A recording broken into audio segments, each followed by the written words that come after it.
नहमदुहु व नुसल्ली अला रसूलिहिल करीम, अम्मा बाद। तेरी रहमतों का दरिया सरेआम चल रहा है, तेरी रहमतों का दरिया सरेआम चल रहा है। मुझे भीख मिल रही है, मेरा काम चल रहा है। तेरे नाम का वजीफ़ा मेरी ज़िंदगी का हासिल, तेरे नाम की बदौलत मेरा काम चल रहा है। मैं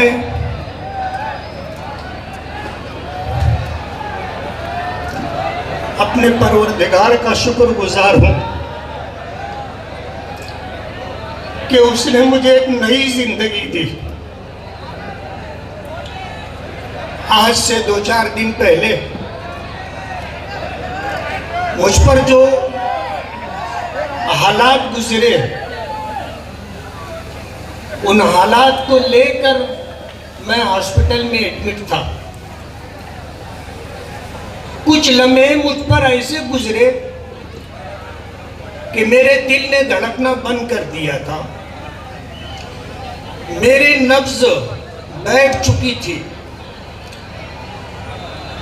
मेरी आंखों के सामने सिवाय अंधेरे के कुछ नहीं था।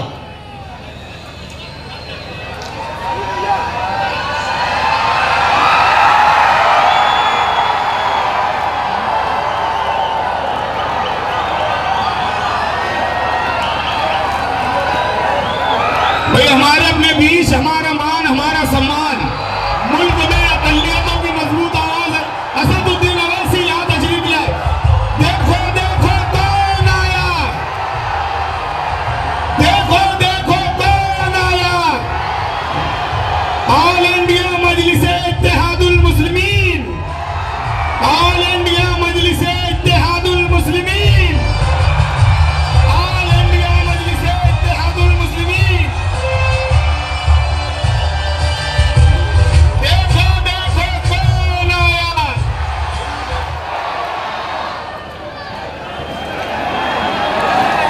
भाई बैठ जाए, अपनी अपनी जगहों पर बैठ जाए। मरना तो सबको है, कोई हमेशा रहने के लिए नहीं आया। और मैं ऐसा मानता हूं कि इंसानी तारीख में अगर मौत का सबसे ज़्यादा दर्दनाक वाक़या अगर पेश आया है तो वो हमारे आका जनाब रसूलुल्लाह सल्लल्लाहु अलैहि वसल्लम की वालिदा माजिदा हज़रत आमना का था। तारीख जानने वाले और पढ़ने वाले इस बात को जानते हैं कि हमारे आका की उम्र 5 साल 6 साल की थी। मदीने मुनव्वरा अपनी ननिहाल अपनी माँ के साथ गए थे। मदीने से मक्का वापसी हो रही थी। 2 दिन 2 रात का रास्ता तय हुआ था और हज़रत आमना रज़ी अल्लाह ताला अन्हा जिनकी उम्र 25 साल की थी, रास्ते में हार्ट अटैक का वाकया पेश आता है। साथ में हमारे आका थे जिनकी उम्र 6 साल की थी और साथ में एक बांदी थी उम्मे ऐमन रज़ी अल्लाह ताला अन्हा, और कोई तीसरा मर्द साथ में नहीं था। हार्ट अटैक आया। तकलीफ की जो शिद्दत थी तो हज़रत आमना की ज़ुबान मुबारक से जो बात निकली थी वो ये थी कि हर जिंदा को मरना है और हर जवान की जवानी ढलनी है। लेकिन मुझे ऐसा लगता है कि मेरी मौत जवानी में ही आ जाएगी। और हज़रत आमना का इंतकाल हो गया। जिन लोगों ने देखा है मदीने मुनव्वरा से मकाम अबवा जा करके हमारे आका की उम्र 6 साल की, हजरत आमना की कब्र वहीं बनाई गई। एक पहाड़ी थी जो थोड़ा हमवार थी, वहां पर हजरत आमना का जिस्म रखा गया और पत्थरों से ढांक दिया गया। उम्मे ऐमन हमारे आका को लेकर के चलने लगे। हमारे आका ने हाथ छोड़ाया, वापस जाकर फिर उसी टीले पर चढ़ गए। उम्मे ऐमन वापस आई तो देखा कि हुजूर अपनी माँ की कब्र के ऊपर लेटे हुए। 6 साल की उम्र थी। वो जमाना जब आप माँ के पेट में थे, बाप का इंतकाल हो गया था। फिर ये जमाना कि 6 साल की उम्र हुई, माँ का साया भी सर से उठ गया। हार्ट अटैक उस वक्त भी आता था, लेकिन उस वक्त लोगों को इस बात का पता नहीं था। मुझे हार्ट अटैक आया 1, 2, 3 और मुझ पर ये लम्हात गुजरे कि मेरे दिल की हरकत बंद हो चुकी थी, नब्ज बैठ चुकी थी। ऐसे हालात में कितना वक्त गुजरा मुझे पता नहीं।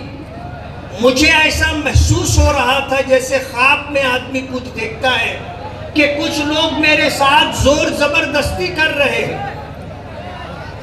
ऐसा मुझे महसूस हो रहा था, तो मैं भी उनके साथ मुकाबला आराई करने की कोशिश कर रहा था।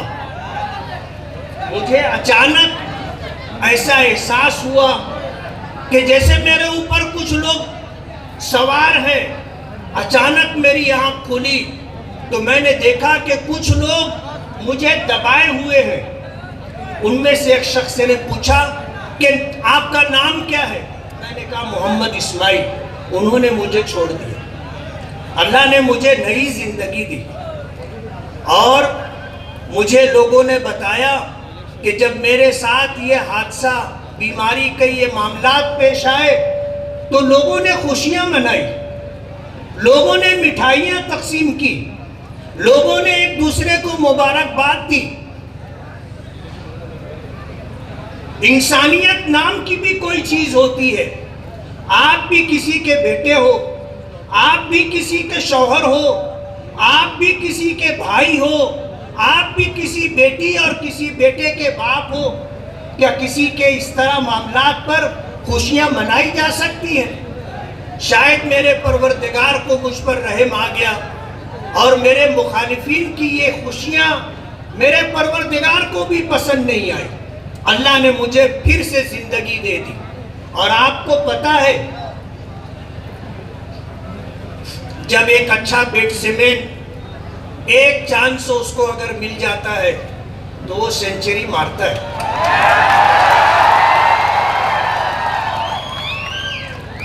मालेगांव की आवाम देखेगी कि मेरी मौत पर और मेरी बीमारी पर खुशियां मनाने वाले आने वाले दिनों में मालेगांव के लोग उनको ऐसा तारीखी सबक देंगे कि उन्हें मरते दम तक याद रहेगा कि हमने जो गैर इंसानी हरकत की थी ये सही नहीं थी। मैंने 5 साल आपके दरमियान गुजारे हैं। इन 5 सालों में मैंने क्या काम किया? मैंने अपना हिसाब अपनी कौम के सामने, अपने समाज के सामने, अपने वोटरों के सामने रख दिया है। हमने दूध का दूध, पानी का पानी, हिसाब व किताब साफ सुथरा रख दिया है। और हमें यकीन है कि मालेगांव की आवाम ने हमारे इस हिसाब व किताब को समझा है और आने वाले दिनों में फिर हमें खिदमत करने का मौका देंगे।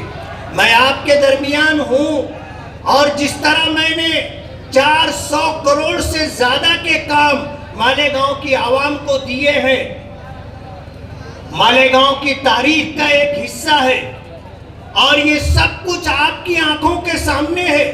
हम आपसे कुछ छुपा करके नहीं चल रहे। अगर हमने अपने 5 साल का हिसाब दिया है तो हमारा भी हक बनता है कि हम आपसे, आपके खानवादे से 40 साल का हिसाब मांगे। आपको भी हिसाब देना चाहिए कि 40 साल में आपने मालेगांव की उस आवाम को जिसने आप पर भरोसा करके आपको अपना कीमती वोट दिया था, आपने उनको रिटर्न में क्या दिया है? आप कहते हो आपने तलवाड़ा का पानी लोगों को बेचा। हमने तलवाड़ा से मालेगांव के लिए 149 करोड़ रुपए का फंड ला करके मालेगांव की आवाम को साफ सुथरा कुदरती पानी मिले, इस बात का इंतजाम किया। आपने हाईवे के नाम पर मालेगांव की आवाम के साथ धोखा किया। हमने हाईवे के नाम पर 165 करोड़ रुपया मंजूर करवाया। आपने मौलाना अब्दुल हमीद नोमानी रहमतुल्लाह अलैह के पुल के नाम पर मालेगांव की आवाम के साथ धोखा किया। हमने 5 करोड़ 76 लाख रुपए का फंड लाकर मालेगांव की आवाम को मौलाना अब्दुल हमीद नोमानी पुल के नाम से एक पुल दिया। आपने मालेगांव कारपोरेशन का हॉस्पिटल, सटाना हॉस्पिटल, आपने फिरका परस्तों को उठा करके दे दिया। हमने मालेगांव की आवाम को महिला बाल रोगनालय के नाम से 100 बेड का हॉस्पिटल ला करके दिया है। आप तुलना करके तो देखो, कारपोरेशन में आपका राज रहा, मेयर कभी आप रहे, कभी आपके बाप रहे, कभी आपकी माँ रही, और एक एक नहीं कई मर्तबा, बाप 2 मर्तबा आमदार रहे, मेयर रहे, माँ 2 मर्तबा मेयर रही, आप खुद 1 मर्तबा मेयर रहे, और आपके बाप शेख रशीद मरहूम वो खुद 10 साल आमदार और फिर 5 साल मेयर रहे। आपने मालेगांव शहर को क्या दिया? आपको इसका जवाब, इसका हिसाब देना है। मालेगांव की आवाम बेवकूफ नहीं है। मैंने इन चंद सालों में जो काम किया है, मोटे मोटे बड़े बड़े कामों का हिसाब दिया है। छोटे छोटे काम बेशुमार हैं, और अल्हम्दुलिल्लाह बहुत कुछ काम हो चुका है और बहुत कुछ काम करना बाकी है। वर्क ऑर्डर हो चुका है, इंशाअल्लाह वो काम जमीन पर आएंगे। मेरे परवरदिगार को मुझ पर क्यों रहम आ गया? मेरे क्या इरादे थे, क्या अज़ाइम थे, जिनकी वजह से परवरदिगार ने मुझे दोबारा खिदमत का मौका दिया। मैं ये चाहता हूँ कि मैं जिंदगी की आखिरी सांस तक मालेगांव की आवाम की खिदमत करता रहूँ, और मालेगांव की आवाम को मालेगांव की चाहतों के मुताबिक बुनियादी सहूलतें मुहैया करके दूँ। जो काम कारपोरेशन का था और जो काम कारपोरेशन की जिम्मेदारी थी, कारपोरेशन में 15 साल बरसरे इक़्तिदार मेयर और सदर बल्दिया की पोस्ट पर रहते हुए तुमने करके नहीं दिया। हमसे हिसाब मांगते हो। आप हमारा माजी देख लो, हमारा हाल देख लो। हमने किसी का कारोबार नहीं छीना है, हमने किसी की जमीन पर नाजायज कब्जा नहीं किया है, हमने कारपोरेशन की जमीनें टुकड़े बना करके फरोख्त नहीं की है, हमने सरकारी जमीनों को पाट करके, नाले बंद करके, पाट करके हमने लोगों को धोखा नहीं दिया है। एक एक प्लाट 3-3, 4-4 लोगों को आपने बेचा, जिनमें उलमा भी शामिल है, जिनमें उलमाए किराम, मस्जिद के अइम्मा भी शामिल हैं। ऐसे लोगों को आपने लूटा जिनकी आमदनी 2-5 हज़ार रुपया मुश्किल से बचती है। उनको जो तनख्वाह मिलती है उनका गुजर बसर मुश्किल होता है। ऐसे लोगों की जेब आपने काटी है, ऐसे लोगों के साथ आपने धोखा किया है। हमने अगर किसी को उसकी तवक्को के मुताबिक नहीं दे सके और जैसा वो चाहते थे हम अगर उनका काम नहीं कर सके, लेकिन हम इस बात की आपको जमानत और गारंटी देते हैं कि हमने किसी का गला नहीं काटा, किसी का जेब नहीं काटा, किसी की जमीन पर कब्जा नहीं किया, किसी का कारोबार नहीं हथियाया, किसी कारोबारी से हमने हफ्ता नहीं लिया। हमने ईमानदारी के साथ काम किया है और हमने नुकसान भी उठाया, लेकिन कभी सियासत को अपने खाने कमाने का जरिया नहीं बनाया। आज हमें पीछे करने के लिए बीजेपी से साठगांठ करके आप मालेगांव की आवाम की आंखों में धूल झोंकना चाहते हो। आपके मुंह से फिरका परस्ती के खिलाफ बात अच्छी नहीं लगती, फिरका परस्ती के खिलाफ बात अच्छी नहीं लगती। हम ही नहीं, कहते हैं ना कि जुबाने खल्क़ को नक्कार है इस खुदा समझो। आज हम मीडिया भी बोलने लगी है कि मालेगांव में शेख आसिफ बीजेपी का नुमाइंदा है। एबीपी जमाजा जो है वो भी इस बात को डिक्लेयर कर चुका कि यहाँ पर जो नुमाइंदा है वो अजीत दादा पवार का है, ये चुन करके जाएगा तो बीजेपी के साथ बैठेगा। रास्ता इन्होंने ढूंढ के निकाला आजाद उम्मीदवारी का, और फिर पार्टी लेकर के आए इस्लाम नाम की पार्टी। लोगों को धोखा दे रहे हैं कि वो झंडा भी घर में रख लो और डंडा भी घर में रख लो, लेकिन अंदर की बात बाहर आ जाती है। कहीं ना कहीं वो इस्लाम का हवाला दे रहे हैं। इस्लाम के नाम पर इलेक्शन लड़ना और हार जाने का मतलब ये है कि इस्लाम हार गया। कम से कम आप अपनी हैसियत देखो और इस्लाम का मकाम देखो। जिस तरह की हरकत हो रही है मालेगांव की आवाम अच्छी तरह समझ रही है। बीजेपी आपको सपोर्ट कर रही है और आप साइकिल को सपोर्ट कर रहे हैं, और कोशिश ये कर रहे हैं कि किसी भी तरह से इस तरह का मामला पेश आए कि बीजेपी को यहाँ से ताकत मिले। मालेगांव की आवाम ने पार्लियामेंट इलेक्शन में जिस तरह मुल्क की तारीख बनाई है कि यहाँ बीजेपी के उम्मीदवार को 4527 वोट मिलती है, और इसी कॉन्स्टिट्यूंसी मालेगांव सेंट्रल से सेकुलर उम्मीदवार को 2 लाख वोट मिलती है। उसका बदला लेने के लिए आरएसएस और बीजेपी के लोगों ने पूरे मुल्क को सामने रख करके एक लिस्ट बनाई कि कहां किसको शिकस्त देना है। उस लिस्ट में मालेगांव सेंट्रल से मेरा नाम भी है। आज आरएसएस चाहती है और बीजेपी चाहती है कि मालेगांव से मेरी शिकस्त हो और शेख आसिफ जो बीजेपी का नुमाइंदा है, तर पर्दा नुमाइंदगी कर रहा है, उसको फतेह हासिल हो। मैं मालेगांव की गयूर आवाम से ये कहना चाहता हूँ कि आज इस वक्त मेरे साथ जो गैर इंसानी सलूक हुआ है, मुझे आपकी अदालत में इंसाफ चाहिए। और आने वाले 20 नवंबर को आप जो वोटिंग के लिए जाएंगे तो मैंने माजी में जो काम किए हैं और जिन कामों का मैंने आगाज कर रखा है, उन कामों की तकमील के लिए आप मुझे अपना कीमती वोट दे करके कामयाब करें। मैं आपसे वादा करता हूं कि मैं जब तक जिंदा रहूंगा, आपने अगर मुझे खिदमत का मौका दिया तो मैं ईमानदारी से आपकी खिदमत करता रहूंगा और आपको कभी मायूस नहीं करूंगा इंशाअल्लाह। व आखिरु दावाना अनिल हम्दुलिल्लाहि रब्बिल आलमीन।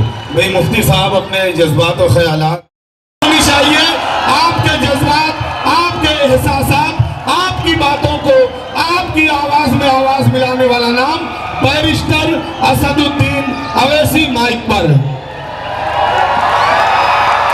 तेरा मेरा रिश्ता क्या, तेरा मेरा रिश्ता क्या।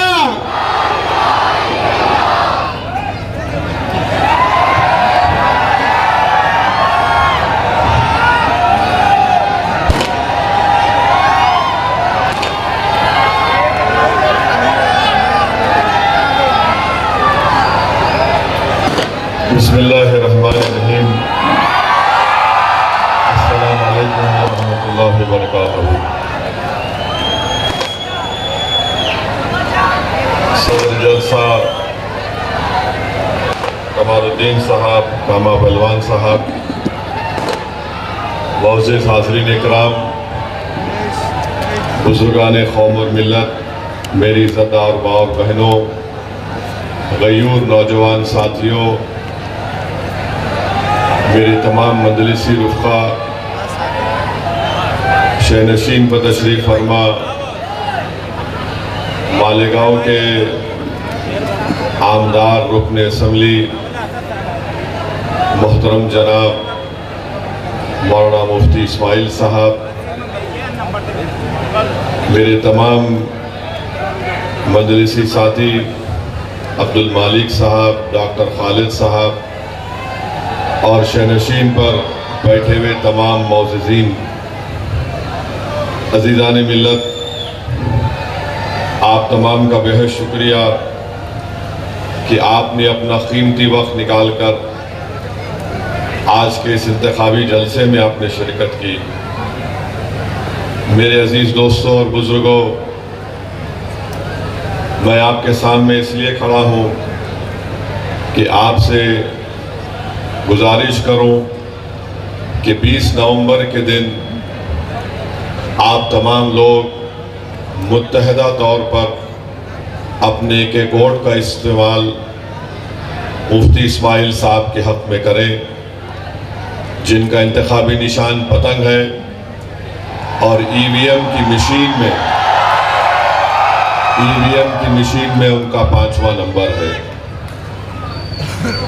आप मुफ्ती इस्माइल साहब को वोट क्यों दें, इसलिए आपको देना है, ये मेरी आपसे गुजारिश है कि आप लोग देख रहे हैं कि हमारे वतन अजीज में पार्लियामेंट के अंदर नरेंद्र मोदी की सरकार ने एक वक्फ बिल को पेश किया और उस वक्फ बिल को जब पेश किया जा रहा था तो उस वक्त मजलिस इत्तेहादुल मुस्लिमीन की तरफ से मैंने उस बिल के इंट्रोडक्शन की मुखालिफत की और मैं आपके सामने बड़ी जिम्मेदारी के साथ कह रहा हूं कि बीजेपी और उनके तमाम साथी पार्टियां मिलकर भारत से वक्फ की जायदाद को ख़त्म करना चाहती है और बीजेपी के साथ शिंदे, बीजेपी के साथ अजीत पवार, और जब ये बिल पार्लियामेंट में पेश हुआ तो उस वक्त उद्धव ठाकरे के रुकने पार्लियामान लोकसभा में नहीं थे।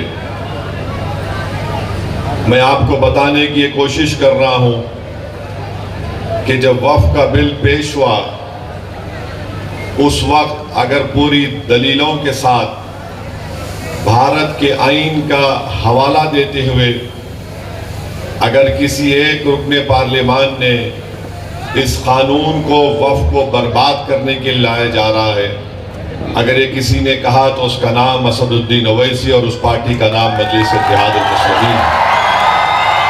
मेरे अजीज दोस्तों और बुजुर्गों, ये जो बिल लाया गया है, ये बिल सिर्फ नरेंद्र मोदी ये चाहते हैं कि मस्जिदों को, दरगाहों को, खानखाहों को, कब्रस्तान को, इन तमाम चीज़ों को छीन लिया जाए, वक्फ बोर्ड को बराए नाम रख दिया जाए एक पोस्ट ऑफिस की तरह।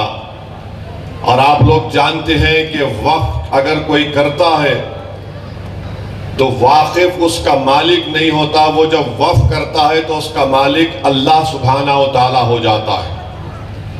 अब मोदी ये चाहती हैं कि वक्फ की जायदादों को कैसे छीन लिया जाए कि मालेगांव के या यहाँ के ज़िले के कलेक्टर को इख्तियार दे दिया गया कि अगर कोई रोड चलता आदमी जाकर कलेक्टर से कह दे कि ये जायदाद वक्फ की नहीं है तो कलेक्टर साहब इंक्वायरी ऑर्डर करेंगे और जैसे ही वो इंक्वायरी ऑर्डर करेंगे वो जायदाद वक्फ की नहीं रहेंगी।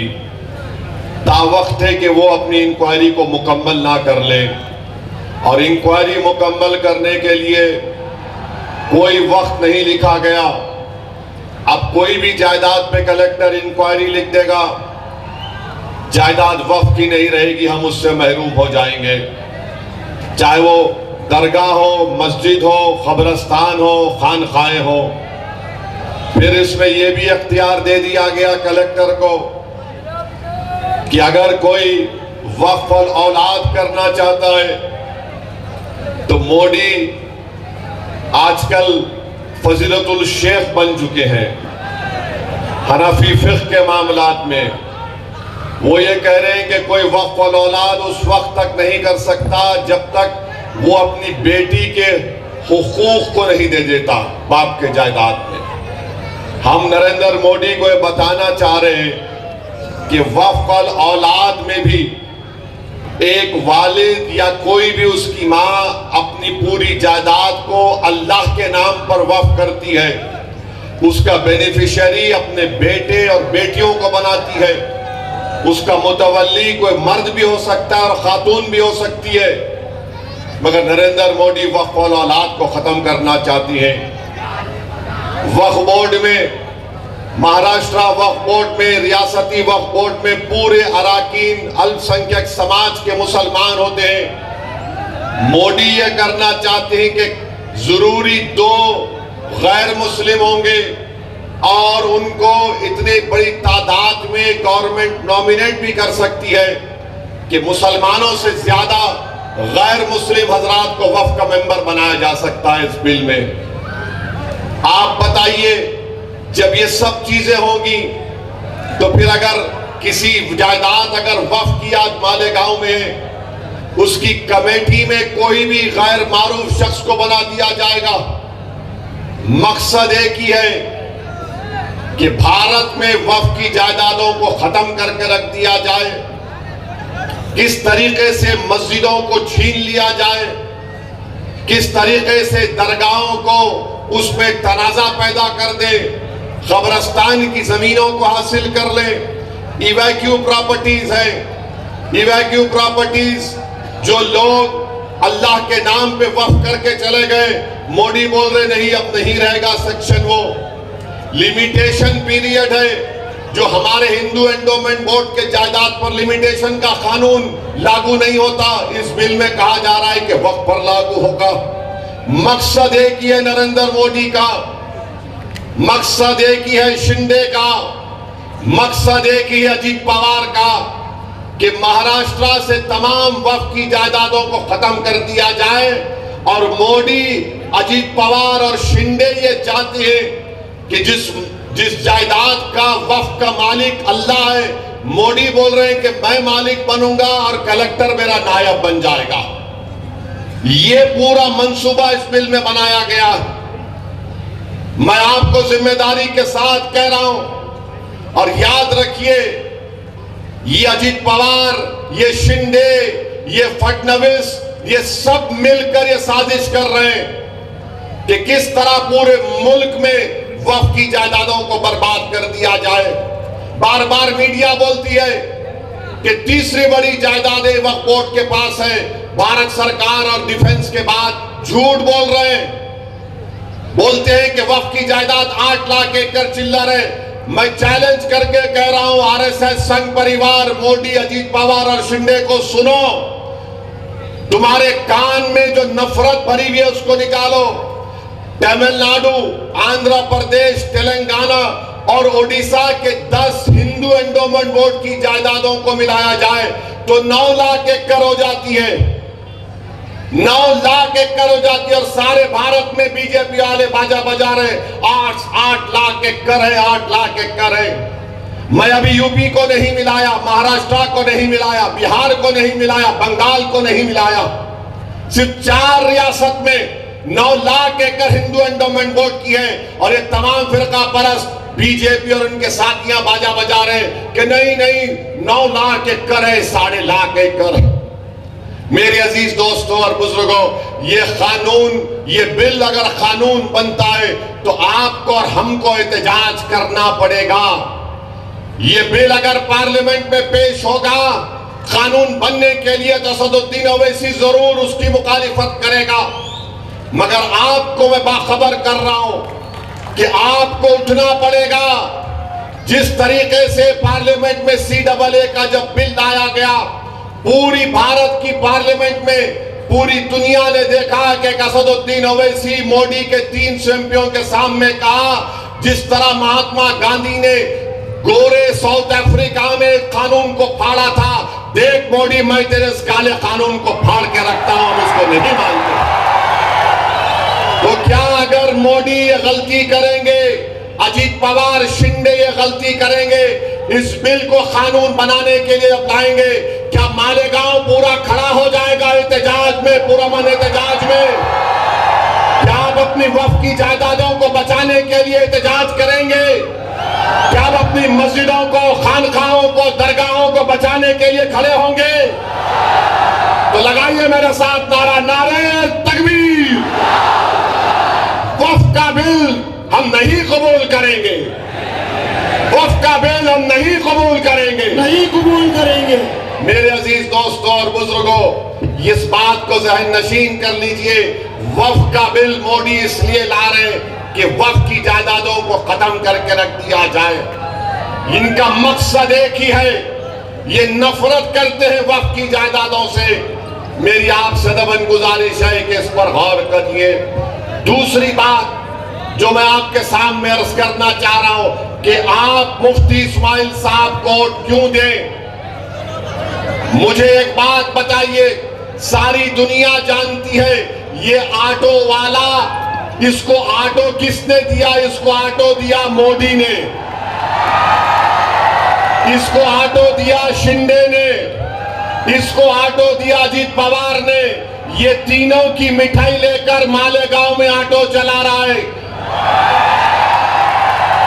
ये इत्तेहाद का ऑटो नहीं है, ये मोदी, शिंदे और अजीत पवार का ऑटो चला रहा है। मैं आपको पूछना चाह रहा हूं, ये अगर मुफ्ती साहब इंशाअल्लाह जीतेंगे, मैं आपको एक बात की गारंटी दे रहा हूं कि मुफ्ती इस्माइल और मजलिस इत्तेहादुल मुस्लिमीन कभी शिंदे, फडणवीस, अजीत पवार, मोदी, अमित शाह का साथ नहीं दिए, ना कभी देंगे इस चुनाव के बाद, जीतने के बाद। मगर अगर ये ऑटो वाला जीतेगा, खुदा ना खास्ता, तो ये जाकर गोद में बैठ जाएगा शिंदे के, ये गोद में बैठ जाएगा अजीत पवार के, और ये मोदी के साथ बैठकर उसकी बनाई हुई चाय पिएगा।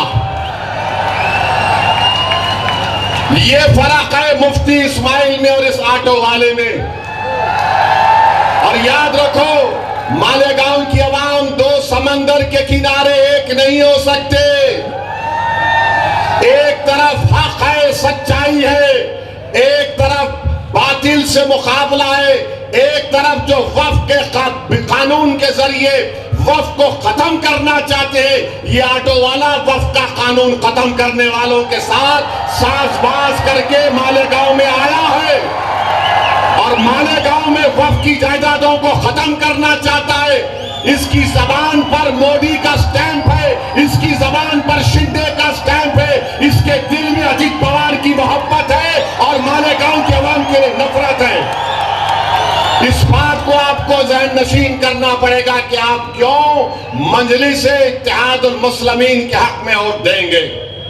तीसरी बात जो मैं आपके सामने अर्ज करना चाह रहा था वो ये है कि देवेंद्र फडणवीस ने बयान दिया, ऑटो वाला तो कुछ नहीं बोलेगा। मैं ऑटो वालों के खिलाफ नहीं हूं, ये निशान जो दिया गया उसके बारे में बोल रहा हूं। 20 तारीख को भी आप ऑटो में ही बैठकर जाएंगे और बटन पर बटन दबाएंगे इंशाअल्लाह। 20 तारीख को कोई साइकिल पर भी जाएगा और बटन पर ही बटन दबाएगा। ऑटो तो हमारा गरीबों का चलाने का रोजगार का जरिया है, मगर ये अपने नफ्स के लिए, अपने तमाम अज़ाइम जो बुरे हैं उसकी तकमील के लिए, वक्फ की जायदादों को खत्म करने के लिए शख्स आया। इसकी नीयत साफ नहीं है। जब पार्लियामेंट का इलेक्शन हुआ, धूलिया पार्लियामेंट में मालेगांव आता है, तो बीजेपी को बड़े पेट में दर्द हुआ कि मुफ्ती इस्माइल ने ऐसा कौन सा वजीफा पढ़ के फूंक दिया कि बीजेपी का सिटिंग एमपी हार गया। ताई जीती नहीं जीती, जीती ना, आपने भी दिया ना आपने ताई को। मुफ्ती इस्माइल कहां खड़े थे और ये कहां खड़ा था? किधर खड़े थे दोनों? मेरे भाई, अब देवेंद्र फडणवीस बोल रहे मालेगांव सेंट्रल में वोट जिहाद हुआ, धर्म युद्ध हुआ। देवेंद्र फडणवीस को नहीं मालूम, क्योंकि वो फडणवीस है, वो अपने आप को बड़ा समझते और मालेगांव की जनता को नीचे समझते। सुनो फडणवीस, तुम बड़े नहीं हैं, ना मैं छोटा हूं, मैं तुम्हारे बराबर हूं बाबा साहेब अंबेडकर के संविधान के लिहाज से। तुम्हारे दिमाग में जो फितूर है ना कि मैं फडनवीस हूं, ये ओवैसी और ये मुफ्ती इस्माइल अब्दुल मालिक है, वो गया जमाना। वो जमाना नहीं रहा कि तुम ऊपर बैठेंगे मैं नीचे बैठूंगा। हाँ, ये जो ऑटो का निशान लेकर आया है फडनवीस, वो तेरे पास नीचे बैठता होगा, मगर हम तेरे सामने, मोदी के सामने झुकने वाले नहीं है, ना मालेगांव की जनता झुकने वाली है। अब फडनवीस ने क्यों कहा? फडनवीस को तारीख नहीं मालूम। फडनवीस को हम जरा हिस्ट्री पढ़ाते। फडनवीस सुनो, 1818 में यही मालेगांव था। मालेगांव के किले में मराठा और अंग्रेजों की जंग हुई।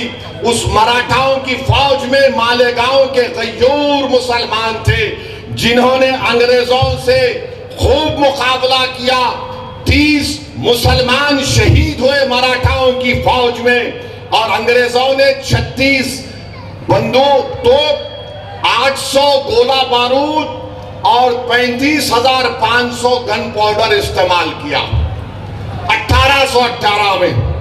फिर 1921 में फडनवीस सुनो, 1921 में नॉन कोऑपरेशन मूवमेंट हुआ, तो मालेगांव के सरफिरे लोगों ने 47 में आजादी मिली।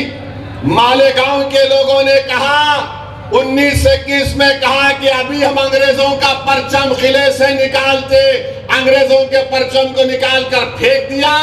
फडनवीस को नहीं मालूम, उनके पेट में दर्द हो रहा है, क्योंकि फडनवीस तुम्हारे पूर्वज नहीं थे, वो मुफ्ती इस्माइल अब्दुल मालिक के पूर्वज थे, जिन्होंने 1921 में झंडा निकाल दिया। तुम्हारे साथ तो वो शख्स बैठा हुआ है, तुम्हारे साथ फडनवीस वो शख्स बैठा हुआ है, तुम उसको मदद कर रहे हो, तुम उसको पनाह दे रहे हो, जो मालेगांव के जनता के घरों में, दीवारों में, दिलों में तोड़ना चाहता है, घर घर को बांटना चाहता है। और हमारे बुजुर्गों ने 1921 में फडनवीस अंग्रेजों के झंडे को निकाल दिया। और फडनवीस मरने वालों के नामा क्या थे?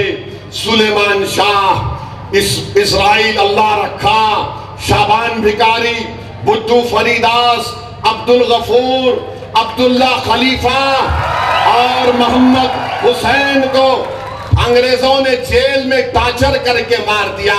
फडनवीस, क्या तुमको तकलीफ इसलिए हो रही है कि तुम्हारे ऊपर के लोग कोई नहीं थे, ये हमारे लोग थे पूरे?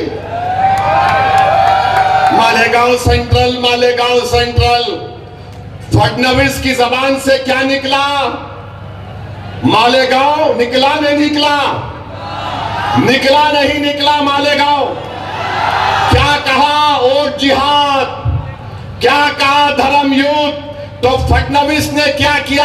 अपने मोहरे को सामने कर दिया और मालेगांव की आवाम के सामने फडनवीस ने अपने मोहरे को, क्योंकि पार्लियामेंट का बदला लेना है, क्योंकि आपने बीजेपी को हरा दिया था, तो फडनवीस, शिंदे और अजित पवार ये चाह रहे कि पार्लियामेंट में तुम हमको हराए ना, अब हम हमारे मोहरे को सामने करेंगे, ताकि दोबारा मुफ्ती इस्माइल मालेगांव के इत्तेहाद की ताकत पर कामयाब ना हो सके। समझ में आई मेरी बात?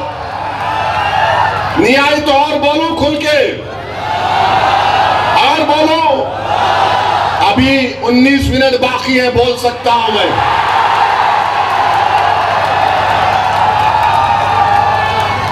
तो ये बीजेपी, आरएसएस और मोदी को सबसे पूरी ज्यादा तकलीफ इस बात की है कि हम धूलिया कैसे हार गए, ये मालेगांव सेंट्रल वालों ने क्या काम कर दिया। और इसीलिए फडनवीस बोल रहे वोट जिहाद, धर्म युद्ध। अब ये वोट जिहाद, धर्म युद्ध के माने मेरे को नहीं मालूम, मुझे इतना मालूम है कि 20 तारीख के दिन मालेगांव की आवाम अपने वोट की ताकत पर फडनवीस के मोहरे को हराएगी इंशाअल्लाह ताला। मुझे इतना मालूम कि मालेगांव की आवाम सुलेमान शाह, इस्राइल अल्लाह रखा, शाबान भिखारी, बुद्धू फरीदास, अब्दुल गफूर की कुर्बानियों को ताजा कर देगी। और शिंदे और अजीत पवार के चमचे को जीतने नहीं देगी इंशाअल्लाह ताला। जिस तरह इन हमारे शहीदों ने अंग्रेजों के झंडे को निकाल कर फेंक दिया, हम दोबारा यहां पर मोदी, अमित शाह, शिंदे, अजीत पवार का झंडा छुपा कर आने वाले को मालेगांव की सड़कों पर, मालेगांव में उसका झंडा लहराने नहीं देंगे, नहीं देंगे, नहीं देंगे। मालेगांव में परचम लहराएगा तो इत्तेहाद का परचम लहराएगा, मालेगांव में परचम लहराएगा तो गुलामाने मुस्तफा का परचम लहराएगा, मालेगांव में परचम लहराएगा तो आशिक़े रसूल का परचम लहराएगा, मालेगांव में परचम लहराएगा तो वफ़ की जायदादों को बचाने वालों का परचम लहराएगा, मालेगांव में परचम लहराएगा तो दरगाहों को आबाद करने वालों का परचम लहराएगा, मालेगांव में परचम लहराएगा तो दिलों को मिलाने वाले का परचम लहराएगा, बांटने वालों का परचम नहीं उठेगा, नहीं लहराया जाएगा इंशाअल्लाह। अब आपको फैसला करना है कि मुफ्ती इस्माइल को इस बुनियाद पर आपको वोट देना है। तुम क्या मोदी को कामयाब करोगे या मुफ्ती इस्माइल को कामयाब करोगे? बोलो, तुम क्या मोदी के एजेंट को कामयाब करोगे या अब्दुल मालिक को कामयाब करोगे? तुम क्या शिंदे को कामयाब करोगे या अपने आप को कामयाब करोगे? तुम क्या अपने आप को कामयाब करोगे या अजीत पवार की मिठाई लाकर बांटने वाले को कामयाब करोगे? ये फैसला मालेगांव की आवाम को करना। चौथी वजह कि आप क्यों वोट देंगे मुफ्ती इस्माइल को, महाराष्ट्र में एक शख्स ने रसूलुल्लाह सल्लल्लाहु अलैहि वसल्लम की शान में गुस्ताखी करने की कोशिश की। कोई आका की शान में गुस्ताखी नहीं कर सकता, नहीं कर सकता। जिसका साया नहीं उसकी गुस्ताखी कोई कर सकता है, जिसके लिए जमीन और आसमान को बनाया गया उसके लिए गुस्ताखी कर सकता है। जिसका उम्मती सुबह क़यामत तक रहेगा, जब तक कलमा पढ़ने वाला होगा क़यामत नहीं आएगी उस उम्मती का ये मुकाम। तो गुस्ताखी करने की कोशिश किया। ये आसमान की तरफ देखकर कोई थूकेगा तो थूक किस पे गिरता? क्या कोई बोलेगा मैं थूक के चांद की रोशनी को छुपा दूंगा? चांद की रोशनी को नहीं छुपा सकता। अब उसने बका, अनाप शनाप बका। किसने एहतजाज किया? जो ऑटो का निशान लेकर आया या इम्तियाज जलील और मुफ्ती इस्माइल ने एहतजाज किया उसके खिलाफ? बोलो, तुम्हारे दिलों से सवाल कर रहा हूं। अगर आपके हमारे दिल में गुलामी है आका की, कमले वाले की, तो मजलिस इत्तेहादुल मुस्लिमीन ने एहतजाज किया। जब एहतजाज इम्तियाज जलील ने ऐलान किया मजलिस इत्तेहादुल मुस्लिमीन की तरफ से, तो लोग समझ रहे थे, ये एजेंट भी समझ रहा था मोदी का, नहीं नहीं पब्लिसिटी के लिए कर रहा है, पुलिस रोक लेगी उसको। जिस दिन जुलूस निकलने के, एहतजाज निकलने का टाइम आया, इम्तियाज जलील ने मुझे फोन किया, असद भाई औरंगाबाद की पुलिस मेरे घर पे आई और बोल रही है कि आप नहीं जा सकते। मैंने कहा इम्तियाज जलील आप कबूल कर लो। इम्तियाज जलील बोले क्या बोल रहे आप? मेरा आसान है, कितने गाड़ियां औरंगाबाद को आ गए? बोले असद भाई कम से कम 5000 आ गए। मैंने कहा वो उन पुलिस के आलादार से आप रिक्वेस्ट करो। ओके सर हम नहीं जाएंगे। हमको मालूम हुआ कि औरंगाबाद में अमित शाह आए हुए, उनके पास चले जाते हम। पुलिस वाले बोले नो नो नो ये नहीं हो सकता। बोले नहीं हो सकता, या तो मैं यहाँ जाऊंगा या तो बंबई जाऊंगा। ये कहां थे ऑटो का लेके? कहां थे ये? कहां थे ये? तुमको मोहब्बत नहीं है, नामूस रिसालत पर तुम्हारी जबान को ताला पड़ गया था मोदी की तरफ से, तुम्हारी जबान नहीं खुल रही थी। मालेगांव से भी कई गाड़ियां आई औरंगाबाद को, कम से कम 170 गाड़ियां आई थी। मगर ये कहां थे? ये प्यारे साजिश कर रहे थे कि कैसे मालेगांव में मोदी के परचम को लहराऊं, अजीत पवार की मिठाई खाऊं और शिंदे को कैसे लाऊं। मेरे भाई ये फर्क होता है एक आशिक रसूल में और एक सिर्फ ज़बानी दावा करने वालों में। इम्तियाज जलील ने जुलूस निकाला और महाराष्ट्र की तारीख में पुरअमन जुलूस निकला। लोग समझ रहे थे कि दंगा होगा, मगर जो आशिक रसूल होता है, जो मदीने के बाजारों में बिक जाता है, उसको कोई खरीद नहीं सकता। मेरे भाई जुलूस निकला, एहतजाज हुआ, दुनिया ने देख लिया। आप कहां थे? ये कहां थे? नजर नहीं आए।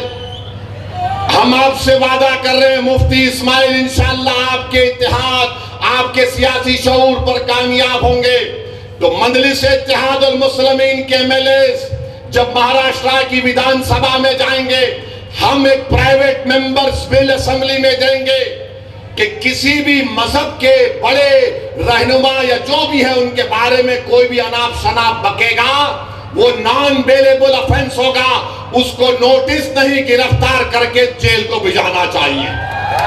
ये काम हम करेंगे। दूसरा हम ये काम करेंगे कि मराठा रिजर्वेशन का मुतालबा करेंगे। अब फडणवीस को बात समझ में आई नहीं आई नहीं मालूम, मगर ये हमारी तारीख है। इस बुनियाद पर भी आपको मुफ्ती इस्माइल को वोट देना है। पांचवी बात यह है कि अब्दुल मालिक पर गोली कौन चलाया? अब्दुल मालिक पर गोली कौन चलाया? बोलो कौन चलाया? डरना नहीं, जबान को नकारा खल बनाकर पुकार कर बोलो, कौन अब्दुल मालिक पर गोली चलाया? उसका नाम क्या है? बोलो। क्या तुम मालेगांव में गोली चलाने वाले को वोट दोगे या जो गोली खाकर कानून का लिहाज रखने वाले का साथ दोगे? बोलो। तुम गोली चलाने वालों का साथ दोगे, तुम जालिम का साथ दोगे या तुम मजलूम का साथ दोगे? किसका साथ देंगे आप? आप जालिम का साथ देंगे? आप मजलूम का साथ देंगे? आप कमजोर का साथ देंगे? तो इस वजह से भी आपको मुफ्ती इस्माइल को वोट देना। और जो गोली चला रहे हैं, मैं उनसे भी कह रहा हूं, भाई साहब तुमको भी एक दिन मरना है, हम सबको एक दिन मरना है। कोई दुनिया में नहीं मरता जब तक उसका टाइम नहीं आया। मेरी गाड़ी पर भी 6 फीट के फासले से इबलीस की औलाद ने गोली चलाई थी। यजीद के चाहने वालों ने गोली चलाई थी। मैं और यामीन बैठे थे टोल गेट के पास, 4 या 6 गोलियां मारे, ताड़ ताड़ ताड़। खैर हम निकल गए और ये जालिम बोलता है कि अरे हम मारना चाहते थे, इन्हें नहीं मरा। अरे मैं तुमको बोल रहा हूं, तुम फिर से कोशिश कर लो, तुम 6 मारे ना 12 मारो। अगर उन्हें नहीं चाहेगा तो कुछ नहीं होगा। और ये गोली चलाने वाले सुन लो, तुम मौत से डरते, मौत हमारे लिए हमारी महबूबा है, याद रखो। मैं अब्दुल मालिक के बाप की मौजूदगी में बोल रहा हूं, हम मौत से डरने वाले नहीं हैं। अरे मौत को तो गले लगाना हमारा काम है। 1 साल से इजराइल गाजा में 40,000 लोगों को मार दिया, मगर वहां का बच्चा भी बोल रहा, ले पत्थर, फलस्तीन जिंदाबाद। आप हमको 4 गोलियां अब्दुल मालिक को मार के जख्मी करके, याद रखो जख्मी शेर ज्यादा खतरनाक होता है। मगर इनका मंशा और मकसद क्या है? जो गोली पर भरोसा करते, बैलेट पर नहीं करते, जो गोली पर भरोसा करते, जमहूरियत पर नहीं करते, वो आपके वोट के हकदार नहीं है। याद रखो मालेगांव के गरीबों, याद रखो मेरी इज्जतदार माँ और बहनों, तुम चाहे अंसारी हो या दखनी हो या कुछ भी हो, तुम चाहे मुसलमान हो या दलित हो, याद रखो अगर गोली का कल्चर शुरू हो जाएगा तो अब्दुल मालिक पर चली गई, कल तुम्हारी औलाद को मारा जाएगा, कल तुम्हारी बेटी बेवा होगी, कल तुम्हारे बच्चे यतीम होंगे। इसलिए गोली चलाने वालों का साथ हम नहीं दे सकते। जान बचाने वालों का साथ दो, जान लेने वालों का साथ मत दो, कातिलों का साथ मत दो, जिंदगी बचाने वालों का साथ दो। और वो है मजलिस इत्तेहादुल मुस्लिमीन। मुफ्ती इस्माइल को इसलिए आपको वोट देना है, इसीलिए आपको वोट देना है। अब आप बोलेंगे एक और वजह बताओ असदुद्दीन। एक और वजह यह है मेरे दोस्तों, करबला का मैदान है, इमाम हुसैन है, पानी बंद कर दिए, खुद पानी पीते थे, मगर याद रखो तारीख पुकार पुकार कर कह रही है, जिसने इमाम हुसैन का पानी बंद किया आज जमाना उनको भुला दी। आज जो उस वक्त पानी नहीं पिया ले रसूल, आज सुबह क़यामत तक दुनिया उनको याद रखती है। याद रखो जालिमों, तुम्हारा जुल्म ज्यादा चलने वाला नहीं है। तुम ये समझ रहे हो कि तुम किसी को डराएंगे, पोस्टर नहीं लगाना, हम ऐसा कर देंगे, जमीन पे कब्जा कर लेंगे। अरे तुम ड्रग्स को मालेगांव में आम कर दिए, तुम ड्रग्स को मालेगांव में आम कर दिए। क्या नाम है उसका? हाँ नहीं नहीं, और एक नाम भी है, और एक नाम भी है।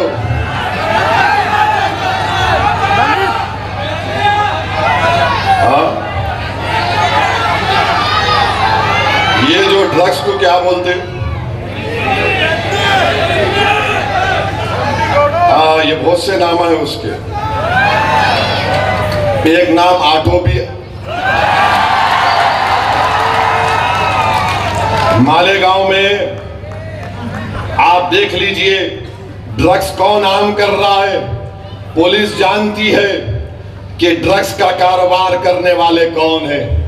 बच्चों की जिंदगियां बर्बाद कर रहे हैं, बच्चों को बर्बाद कर रहे हैं। तो जो शख्स नामों से रिसालत में आगे नहीं बढ़ा, जो शख्स यजीदियों की तरह बिहेव कर रहा है, गोली चलाने वालों का साथ दे रहा है, जो शख्स वक्फ की जायदादों को खत्म करने वालों का साथ दे रहा है। और याद रखो, ये जो आका की शान में गुस्ताखी किया कमली वाले की, अब बात जहन में आई कि मेरे अजीज दोस्तों और बुजुर्गों, जो रसूल अल्लाह सल्लल्लाहु अलैहि वसल्लम की शान में गुस्ताखी करता है, हदीस में आया कि वो वलदुल हराम होता है। वलीद बिन मुगीरा, इसकी ऐब आका ने बयान कर दिए थे। अब जो एहतजाज नहीं किया, तो क्या तुम उससे भी मिले हुए हो प्यारे? क्या तुम उससे भी डील कर लिए क्या? तो मेरे अजीज दोस्तों और बुजुर्गों, हम आपसे अदबन गुजारिश करने आए हैं कि 20 नवंबर के दिन आपको मुफ्ती इस्माइल साहब को वोट इसलिए भी देना है जो मालेगांव के हर मजहब के मानने वालों को साथ लेकर चल सके, जो मालेगांव के हर मसलक के लोगों को साथ लेकर चल सके, जो मालेगांव के हर फिरके के लोगों को साथ लेकर चल सके, जो मालेगांव के दिलों को जोड़ने का काम कर सके, जो मालेगांव के इख्तलाफात को कम करने का काम कर सके। ये काम सिर्फ मजलिस इत्तेहादुल मुस्लिमीन कर सकती है। ये शिंदे, अजीत पवार और मोदी का एजेंट नहीं कर सकता। ये सुनो मेरी बात को, अगर ये लोग अपनी साजिश में खुदा ना खास्ता लाखों बार कामयाब हो जाएंगे, ये हमारे घरों की दीवारों को तोड़कर रास्ता बना लेंगे, ये तुम्हारे घरों की दीवारों को तोड़कर रास्ता बना देंगे। मुफ्ती इस्माइल मजलिस कामयाब होगी तो तुम्हारे घरों की दीवारों का तहफ़्फ़ुज़ होगा, तुम्हारी बुनियादें मजबूत होंगी, इख्तलाफात कम किए जाएंगे।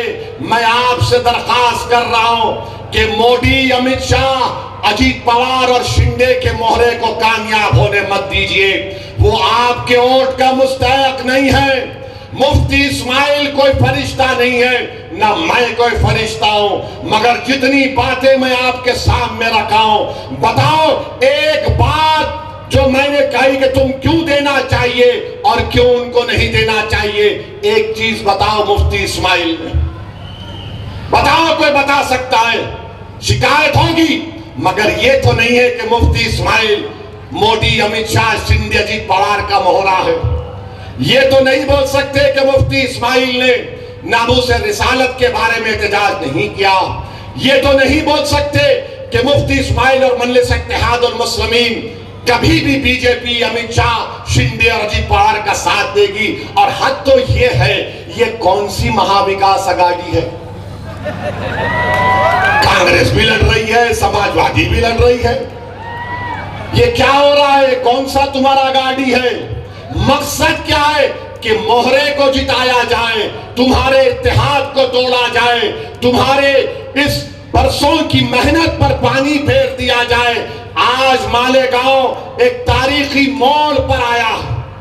20 तारीख इस बात को तय करेगा कि मालेगांव का इत्तेहाद मजबूत होगा या मालेगांव का इत्तेहाद कमजोर होगा। 20 तारीख इस बात को तय करेगा कि क्या जालिम को वोट पड़ेगा या जालिमों से पंजा आजमाई करने वालों का आप साथ देंगे। 20 तारीख इस बात को तय करेगा कि कोई इमाम हुसैन का परचम उठाने वाले का आप साथ देंगे या यजीदी लश्करों का जो मोहरा बनकर आ रहा है उसका आप साथ देंगे।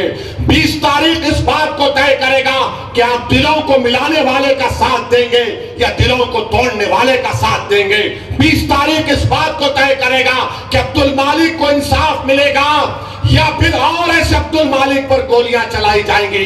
20 तारीख इस बात को तय करेगा कि मालेगांव में जो लोग नशा दे रहे हैं, ड्रग्स दे रहे, हम उनका ताकुब करेंगे या फिर वो हम पर हावी हो जाएंगे।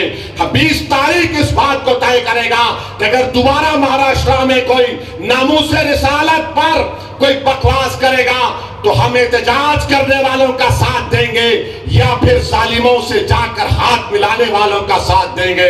तो बताओ मालेगांव की आवाम, बताओ मेरी माँ और बहनों, किसका साथ दोगे आप?